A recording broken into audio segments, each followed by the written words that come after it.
Hello नमस्कार, मी दीपिका. माझ्या mini व्लॉगमध्ये तुमचं सर्वांचं स्वागत आहे. तर इथं सॅटर्डेला होता सिमरनचा बड्डे. रात्री 12 वाजता सेलिब्रेशन करायला घेऊन आलते हे केक. तिला आम्ही दिलता रात्री सरप्राईज. माझ्या दिरांनी रात्री मस्तपैकी केक आणून तिला आम्ही उठवली आणि मग केक वगैरे कट करून सेलिब्रेशन केला. मग दुसऱ्या दिवशी आम्ही निघलेलो रात्री मार्केटला जायला. सकाळपासून पाऊस पडत होता. आम्हाला वाटलं आत्ता थांबल पण थांबला नाही. मग आम्ही रात्री निघलो बाजारात जायला.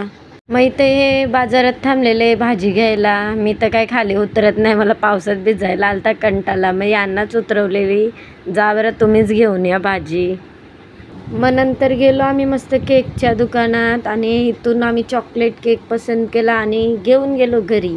मग बाजारातून येऊन मी बनवत होतो जेवण आणि या मॅडम रील्स बनवण्यात बिझी होत्या रेडी होऊन. मग नंतर काय मस्त केक वगैरे कट केला, सेलिब्रेशन केला, मस्त केक वगैरे खाऊन घेतला, फोटोशूट वगैरे केले. मग आजच्यासाठी एवढंच होतं. आवडला असेल व्लॉग तर नक्कीच लाईक करा आणि मला फॉलो करा. भेटूया नेक्स्ट व्लॉगमध्ये.